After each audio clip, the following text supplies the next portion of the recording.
Welcome to Trans and or Non-Binary Musicians episode 2, Pop. Surgery gave me freedom. The first artist I want to talk about today is called Claud, written C-L-A-U-D. My favorite song by Claud is called Wish You Were Gay. I just feel like it's a very catchy tune, and it's also the first song that I found by them. I wish you were gay so it would be easy for me to say that I'm catching feelings. I know you're straight, but I wish you were gay. I was immediately into them and started looking at more music. This song especially just has a special place in my heart because it's about falling for your straight friend, and I think it's something that any queer person experiences at some point in their lives. It's just very hard to date people when you're queer. There's only a small community to date in, and I think it's very relatable in that way. Claud makes bedroom pop. It's very catchy pop. It just tastes like candy floss or something if I would compare it to a taste. Claud is non-binary and uses they them pronouns. I feel like they have a very iconic hairstyle. Like the color of their hair is in two parts, and one side is green and the other one is blue, I think. Sometimes they change it, but I feel like it's very iconic, and if you know their look then you will immediately recognize them. Second artist is Freddie Lewis. Freddie Lewis is a trans artist who makes a combination of music and poetry, and to be honest he's great at both. He actually released a poetry book, and also he just writes music, and sometimes he adds parts with poetry in that music. My favorite song by him is Growing Pains. Mirrors looking at me funny, flutter feeling in my tummy. How the hell do I become me? It's actually also his most known song, I think. What makes it so special is the fact that it's very melancholic and slow. And his lyrics are really relatable to the experience of transitioning as a trans person and just changing in general. You don't have to be trans to experience a change in your life. And at the end of the song is a part where he actually is reading a poem. He made the poem before he wrote the song. The poem actually shows his transition process when he went on testosterone. So every sentence is a bit later in time, so you can really hear his voice changing. That makes it very unique, and I don't think he will have another song like that because he had to make that in a certain time frame during his transition. The end part with the poem is really touching. I actually cried a lot on that part. Anytime I hear that song, actually it makes me very sad, so I try to not listen to it too much, but it's so great. So I want to recommend it to you. Freddie Lewis would also be classified as bedroom pop, I think. Indie bedroom pop, yeah. Then Ezra Michel is a very prominent trans creator, I would say, on the internet. And he is more than a musician. He is actually also an actor. I think he was firstly most known as an actor, and then after that, he became more focused on music as well. My favorite song by Ezra Michel is Man of My Dreams. It's just a very catchy tune. The beat in the chorus, ding, ding, ding, ding, ding. I cannot really... ding, ding, ding, ding, ding, ding. Okay, I cannot really reproduce that with my voice. Ding, ding, ding, ding, ding, ding, ding. Okay, whatever. You'll have to listen. That really stays in your head. I think it gives a lot of people very euphoric feelings when you're transmasculine. It's called Man of My Dreams, so it's about becoming who you really are inside. Genre is also bedroom pop, I would say.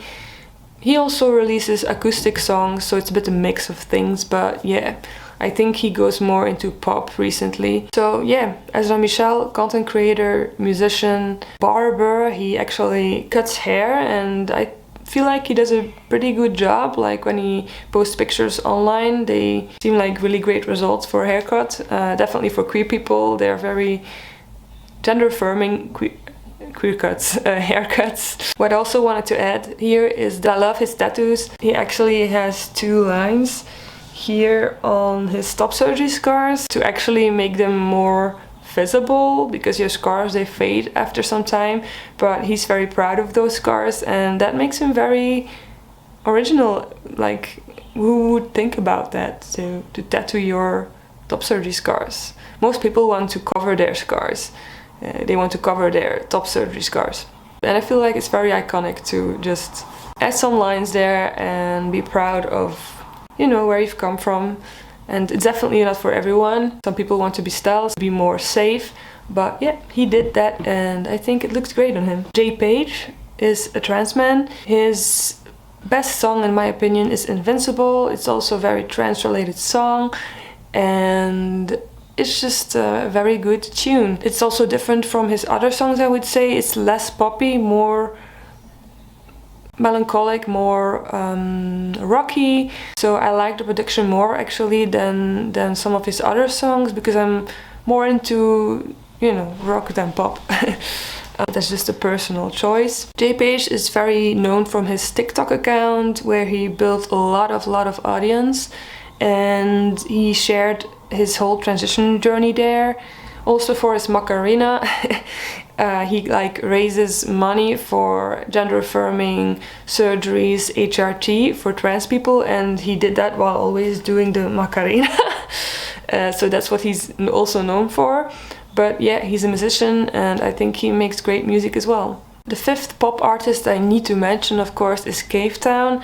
I just feel like it's a very easy one to mention, because most queer people, trans people know this artist. Anywhere you go, if you ask, do you know any trans artists, I think Cavetown will be the first one to come up, probably. Yeah, also a trans man, makes very nice, calm music. I feel like he's a very young artist who has a lot of audience behind him, and props to that, because he's just a great musician and he deserves that audience, in my opinion. My favorite song by him is Home, or This Is Home. He actually made 2 versions of the same song, also showing his transition, the change of his voice, because in the first version his voice still sounds a bit more feminine, and later on it sounds more masculine, and also the production is just greater in the second version. So you see how much he's grown as a trans person in his transition, but also as a musician, because the production is just way bigger and more built up at the end. You have to check both versions out, because they're both great, but they just show different sides of him, different life stages he was in. I would say his genre is indie pop. Sadly, Cavetown, or Robbie is his real name, was pushed to come out as trans. I don't know if he would have come out if he wasn't pushed to do that by the internet. I find it pretty sad that he was forced to come out. It's never okay to force someone to do that. Basically, he used the T slur like when he was 14 or something, at a very young age, on Twitter, and then he was called out for that years later, and people found it like if he wasn't trans, then he was using a slur that he couldn't use, and for that reason he felt forced to come out to prove like, okay, I shouldn't have used that word, but actually I'm trans myself. I saw Cavetown a few years ago at Pickle Pop, and it was a really nice concert. I felt like he has a very authentic vibe. You just feel very calm when you're in the audience, everyone's singing along, you know, holding lights. And what I found very charming is that he actually did sometimes make mistakes, but he was just like, oops, I made a mistake, and then he just continued. And I actually felt like that made his performance better, because he was just like, he talked a lot to the audience to just have a great atmosphere there. And he was just very honest and wanted everyone to have a good time. And that's what makes a great performer, if you ask me. He has also grown a lot probably in the last few years, so I don't know how his performances are now, but back then I already felt like it was really a nice concert that I will not forget. And I hope to see him live again. Actually, he came to Belgium not so long ago, but I got sick, so I bought tickets and then I didn't go. And I still regret that. Like, I really wanted to go. I was looking forward to that. I know he's also on the poster for Rock Werchter coming year, 2023. I might go. I would really love to go.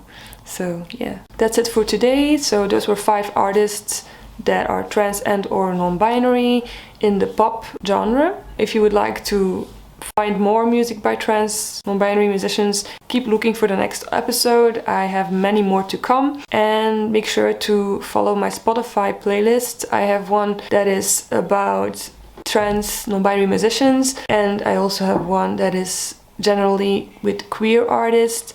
I also have many others that are just like indie, nostalgic music, alternative music. You can follow them if you like. Subscribe, leave a comment leave a comment down below, and I'll see you next time. Thank you for watching.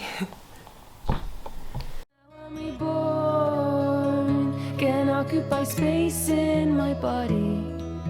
Surgery gave me freedom.